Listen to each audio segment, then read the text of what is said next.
Boa tarde a todos. Estamos aqui mais uma tarde para estudarmos, mais um ensinamento do Evangelho.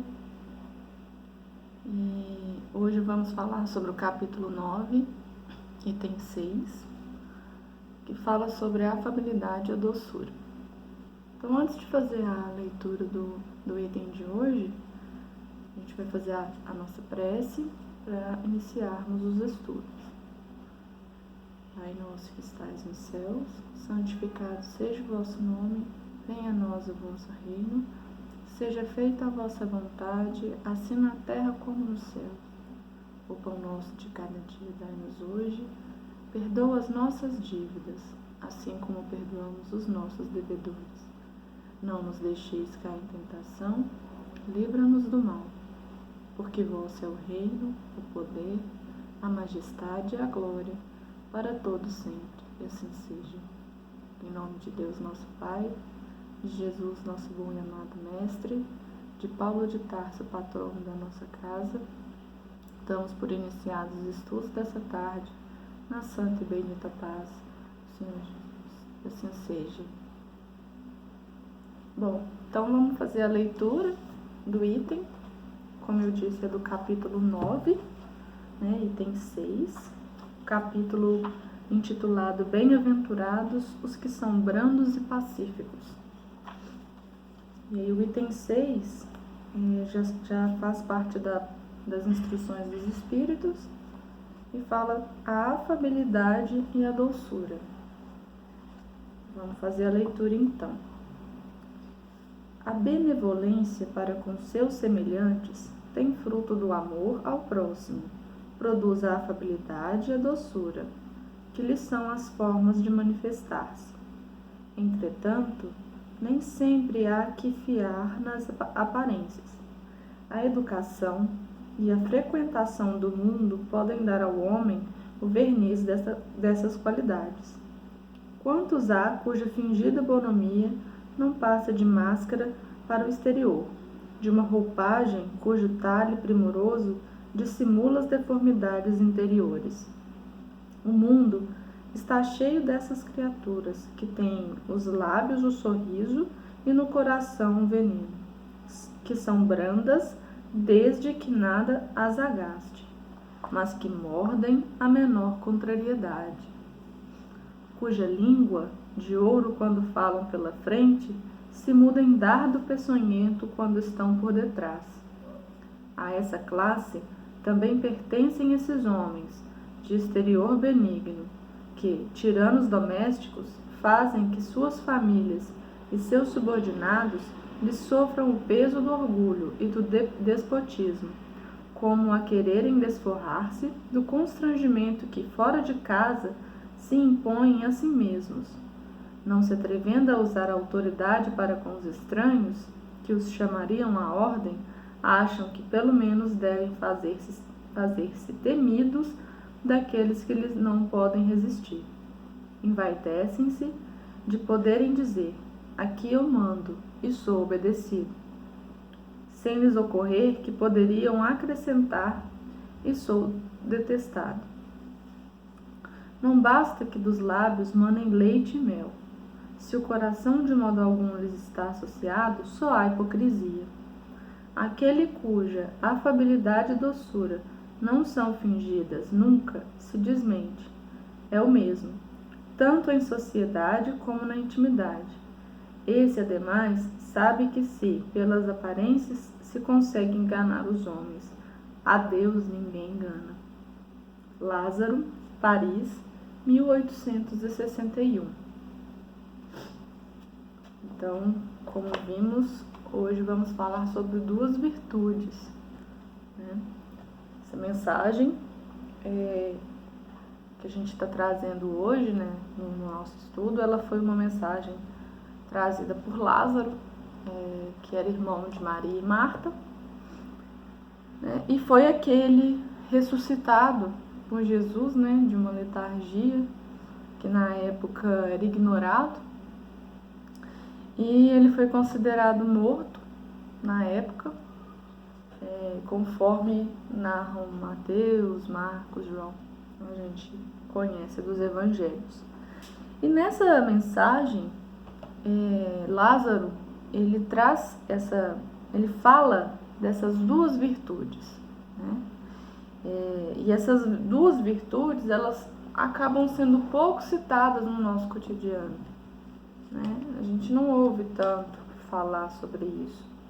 Porém, elas são altamente exaltadas por Jesus, né?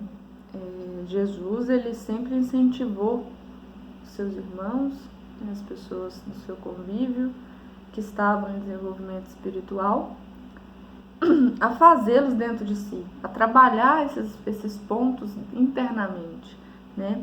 E colocando essas virtudes em ação, eles seriam, sim, bem-aventurados, né? Então, essas duas virtudes que a gente está falando são as virtudes trazidas por Lázaro, que é a afabilidade e a doçura. Então, se a gente for buscar, tentar entender qual o significado dessas duas virtudes, né, nós temos que a afabilidade, ela é uma qualidade, assim, de quem é cortês, né, delicado, amável com os outros, né, com quem é fácil da gente conversar, é uma pessoa acessível, né? Então, isso são atributos de uma pessoa considerada afável. Já a doçura, né, ela é uma qualidade atribuída àquelas pessoas que são brandas, que são meigas, né, que são, assim, são tranquilas, suaves. Isso é uma virtude de doçura, né? São os atributos da doçura. E até para complementar esse entendimento, né, eu trouxe aqui um item do livro dos médiuns que fala justamente sobre isso. É no item 264. Esse item 264, no livro dos Espíritos, ele faz parte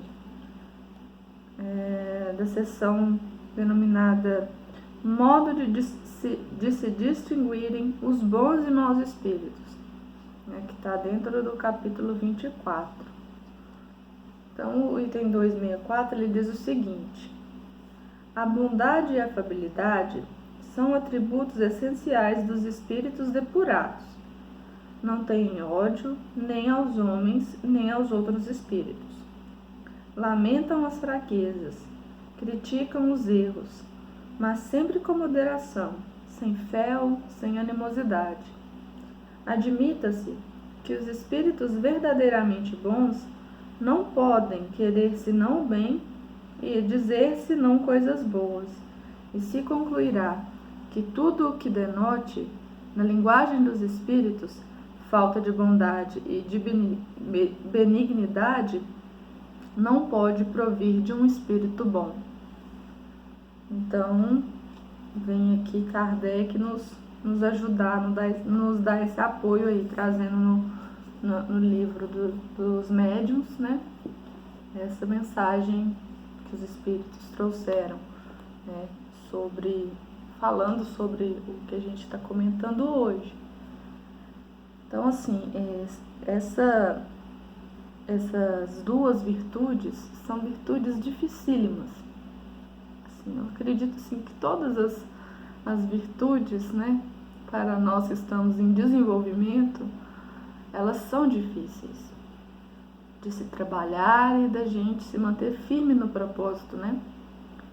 Porque é muito difícil, às vezes, da gente se controlar e não tropeçar, né? E esse ponto da afabilidade e da doçura, ele não significa, assim, que eu tenho que ter boas aparências, né, que eu tenho que demonstrar somente no meu exterior, né? Não adianta nada a gente ter atitudes exteriores de educação, de boa educação, né? A gente ter gestos e atitudes amáveis, suaves, da gente ser afável ao falar, não adianta, né? Quem deseja ser afável e suave, assim, num relacionamento como um todo, com os outros, né? Com aqueles que estão, principalmente com aqueles que estão mais próximos de nós. A gente precisa cultivar o amor ao próximo e a nós mesmos, né? Que se a gente ama o próximo como a nós mesmos, então a gente vai conseguir ter atitudes que envolvem essas duas virtudes, de afabilidade e doçura, né? Então, assim, a gente saber entender o erro do outro, né? Da gente ter paciência e misericórdia para aqueles que erram, né? Pelas imperfeições, né? A gente tolerar essas imperfeições e tentar ajudar as outras pessoas a trabalharem isso, né? Da gente entender a dificuldade que o outro tem, né? E aí a gente não acabar não sendo rude e tratando essas pessoas mal, né? Então, o Lázaro, se a gente voltando à mensagem, né? Lázaro, ele censura essa questão de se utilizar uma máscara, né, para com os outros. Ele censura essas pessoas que utilizam de máscaras no dia a dia, né, no trato com o outro. Ele fala sobre as pessoas que usam uma roupagem, né, até aqui ele menciona aqui num pedacinho do Evangelho, ele fala, ó, quantos há cuja fingida bonomia não passa de máscara para o exterior, de uma roupagem cujo talhe primoroso dissimula as deformidades interiores. Então, a pessoa utiliza uma máscara de bondade, uma máscara de doçura, né? de boas atitudes, mas se você tira aquela máscara, você descobre um ser totalmente diferente, né? Cheio de deformidades ocultas, né? Que no momento que você pisa no calinho daquela pessoa, né? Que você atinge aquele ponto fraco dela, essa máscara cai e a pessoa passa a agir conforme ela é, né? Então, nós somos assim. Nós ainda somos muito assim. A gente tem muito disso ainda, né? Dependendo de onde nós estamos, nós agimos de uma determinada maneira. Mas muitas vezes com aqueles que convivem conosco, a gente acaba sendo grosseiro e totalmente contrário àquilo que a gente passa a impressão, né? Tem muito disso. E assim, essas reações violentas, elas acabam se manifestando uma hora ou outra. Não tem como a gente manter uma máscara, né? Uma roupagem, como diz Lázaro na mensagem. É muito complicado a gente manter, porque nós somos imperfeitos, né? A gente ainda não tem condições disso e a gente acaba tropeçando e revelando quem nós somos, principalmente dentro da nossa casa. Muitas vezes, assim, no trabalho, na rua, com os amigos, com os vizinhos, a gente vê muitas vezes, assim, casos, né, que a gente fica sabendo de alguém contar, porque, digamos, o meu irmão é muito sem educação, trata a gente mal, trata os filhos mal, trata não sei o que, por exemplo. E aí, quando ele tá com vocês, ele é um amor. Ele não é essa pessoa que vocês imaginam, né? Tem muita gente que fala isso. E é bem assim. Tem muita gente que cresce dentro de casa. Cresce e trata os outros mal, não tem paciência, não existe diálogo, né? Não existe aquela atitude de carinho, de compreensão, de amor uns com os outros, né? E E aí, quando tá no trabalho, a pessoa é melhor com os amigos e com os colegas do que com a própria família. Tem muita gente assim ainda, né? Muita gente que ainda acaba pisando na bola nesse sentido, né? E é muito, muito difícil. E tem aqueles também que entendem mal essa questão das virtudes, né? A pessoa pensa que ela se comportar segundo alguns princípios, ela se mostrar boa, ela se mostrar amável e que segue os ensinamentos, por exemplo, né? Tem gente que vai nesse sentido, né? E não entende que o valor da ação, né? Então a gente não deve viver de aparências, né? Principalmente no meio religioso, muitas vezes tem muita gente que se utiliza dessas roupagens, que na casa espírita é um amor de pessoa. Aí vai, por exemplo, no solar, vai em outra casa, né? Trabalha ali, trata bem o outro e tal. E usa essa postura de pessoa que segue os ensinamentos de Jesus, mas quando sai da casa espírita ou da igreja, do culto, que seja a religião que a pessoa segue, na hora que ela passa do portão, se transforma totalmente. Já chega em casa gritando com os filhos, com o marido, ou o marido acaba sendo rude também, acaba não seguindo aquilo, falando, nossa, mas há uns minutinhos atrás estava um amor de pessoa, né? E chega em casa, vira essa pessoa. Então, assim, tem muito disso, né? E aí, durante os estudos, eu acabei me lembrando de uma história que é do livro Contos dessa e Doutra Vida. Ele fica no capítulo intitulado... Capítulo não, na lição intitulada Exame de Virtude. É a lição 9. E aí eu vou ler ela porque vale a pena e ela é muito coerente no que a gente está trazendo aqui hoje, né? Então eu vou ler rapidamente aqui pra gente refletir sobre os pontos que nós estamos tratando, né? Então nessa lição ela fala o seguinte, Irmão X nos traz: narra-nos um episódio autêntico que certo orientador do mundo israelita enviou um discípulo que se notabilizara na interpretação dos profetas para determinada cidade, cujos habitantes se chafurdavam em vícios e enfermidades de toda espécie, com a recomendação de prestar-lhes concurso ativo.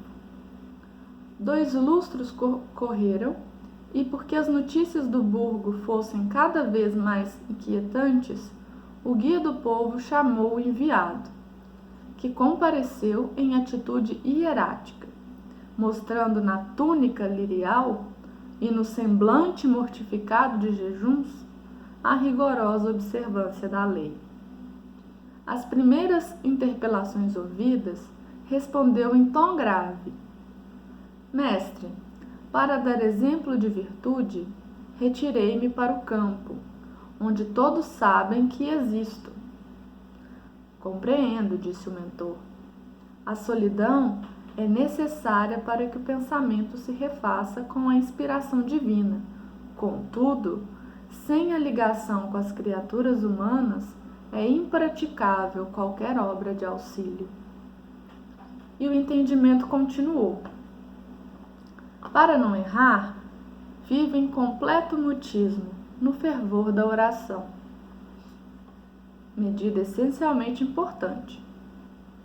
Mas, ainda que tenhamos de aprender em duras experiências, é preciso falar para que o bem seja feito. Isso foi o mestre dele falando. Aí ele volta de novo. Expondo a pureza dos meus sentimentos, visto-me exclusivamente de branco. Aí o mestre vem de novo. Costume honroso. No entanto, isso não deve impedir que nossa roupa se enodói no trabalho de ajuda aos outros, para ser novamente lavada em um momento oportuno. Minhas refeições são apenas de ervas, falou o sábio lá, né? O mestre disse: hábito excelente, contudo, para trazer o corpo em condições de servir, é importante não desertar dos sistemas de alimentação comum. Embora seja nossa obrigação garantir a simplicidade e fugir dos desregramentos usando a carne, o leite, os ovos, as folhas, os frutos e as raízes dos animais e das plantas, tão somente na quota indispensável à manutenção da existência. Aí ele voltou. Durmo sem qualquer agasalho, fustigando as tendências inferiores. Aí o mestre respondeu: louvável propósito, mas na preservação da saúde orgânica é justo repousar nos moldes em que os outros descansam, a fim de que a vida no corpo nos ofereça rendimento para o melhor. Faço, porém, muito mais. Tenho o leito eriçado de pregos, castigando a volúpia da carne. Nobre intento, sem dúvida. Entretanto, vale mais combater a nós mesmos na prestação de serviço ao próximo, para que a nossa luta não seja vã. Silenciando o pupilo, indagou o chefe: e a tarefa de que te incumbiste? Mestre, replicou o mensageiro desapontado, sinceramente, devo dizer que os cuidados na apresentação da virtude me tomaram o tempo todo. Nisso, belo cavalo de alvo pelo entrou no átrio da casa, conduzindo o pobre ferido, cujas últimas energias o deserto esgotara. O velho orientador comandou as providências iniciais de socorro e, trazendo o discípulo à frente do soberbo animal que escarcava o solo, falou com bondade: pois olha, meu filho, este cavalo igualmente mora no retiro da natureza. Não se expressa em linguagem humana. Veste-se todo em cabelos cor de neve. Come apenas a erva do chão. Dorme ao relento. É calçado de cravos perfurantes e não passa de um cavalo. Mesmo assim, é o companheiro dos viajantes fatigados e ainda agora acaba de arrebatar um mercador prestimoso à sepultura de areia. Em seguida, demandou o interior para confortar o recém-chegado, deixando o aprendiz a meditar, enquanto a vontade da virtude vazia. Então é uma lição muito, muito bonita, né, que está sendo trazida no livro do Contos dessa e da Outra Vida, né? Ela fala sobre isso. Muitas vezes a gente acaba entendendo mal essa questão das virtudes e acha que é apenas a aparência e a carcaça, né, que vale, que importa. A gente tem que mostrar, né, que a gente está fazendo aquilo, né? Por exemplo, de mostrar que tem jejum, né, igual o aprendiz, né, de utilizar roupa branca para mostrar, né, que é puro, que tem bons sentimentos, né? Então, a gente tem muito de pensar nessa questão de que a aparência é o que vai contar, né? A gente pensa que engana o próximo, mas como disse Lázaro, a Deus a gente não engana. Então não adianta nada a gente ter esse tipo de atitude, como a do aprendiz, né? De se mostrar uma pessoa cheia de virtude na aparência. Porque nas ações a gente deixa muito a desejar em vários momentos da nossa vida, né? E é isso que a gente precisa aprender, é isso que a gente precisa trabalhar, né? Principalmente nós que somos espíritas. A gente precisa acordar para a vida, porque o nosso chamado já foi feito e a gente tem conhecimento, né? A gente estuda, né? Nós temos conhecimento da vida além da Terra, né? E como acontece, né? Então Deus irá cobrar de nós, né? Muito será cobrado a quem muito foi dado. Então a gente precisa de obras, né? Obras concretas, de boas ações, de ajudar o próximo, né? E tentar ir tirando essa máscara que nós colocamos no dia a dia. Hoje eu vou usar a máscara de bondade, vou usar a máscara de que eu sou educada. Então a gente precisa parar de usar desses artifícios e passar a sermos nós mesmos, mas sendo nós mesmos com as virtudes. É isso que precisa transformar dentro do nosso coração. De nada adianta eu estudar, eu ler, eu frequentar o solar, né? Eu assistir às palestras, como a gente está assistindo, e a gente não modificar o nosso interior. Não adianta nada, não vai servir de nada. A gente precisa trabalhar isso para a gente parar de usar essas máscaras que a gente usa, porque a gente não tem isso cultivado dentro do nosso coração, germinado dentro do nosso coração, né? E para a gente cultivar isso, de dar frutos, daquilo ali brotar, precisa sofrer, precisa trabalhar. A gente precisa seguir firme no propósito, trabalhando em prol do próximo, né? Eu lembro até um dia que acho que foi o João Flávio levou na reunião uma sementinha de jatobá, se não me engano. E ele falando que para brotar tem que arrastar essa sementinha numa pedra, no chão e tal, tem que machucar essa semente, para ela então germinar, brotar e virar a árvore linda, frondosa, né? Então ela precisa sofrer, ela precisa machucar para ela germinar. Se colocar a sementinha sem nada, intacta, ela não vai gerar frutos, né? Ela não vai virar uma árvore frondosa, né? Não vai brotar. E assim somos nós, a gente precisa machucar, a gente ainda está no mundo de expiação e provas. A gente precisa ter essa dosezinha de sofrimento para a gente gerar bons frutos, porque Jesus é o maior exemplo de afabilidade e doçura. E Jesus nos trouxe essa mensagem de que se conhece a árvore pelos seus frutos, né? Então conhece as nossas atitudes, as nossas obras, né? Pelas nossas atitudes e ações, né? Pelo trabalho que a gente executou, né? E assim, se a gente segue esses ensinamentos de Jesus, a gente chega sim, a gente vai conseguir sim um dia chegar à afabilidade e doçura, que são uma pontinha, um bracinho da benevolência, né? Que é a virtude do bem, né? Da gente ir em prol do outro, né? Então, eu queria finalizar a minha participação também com uma mensagem linda que eu vi no livro Escrínio de Luz, né, que Emmanuel nos traz justamente sobre a afabilidade e doçura.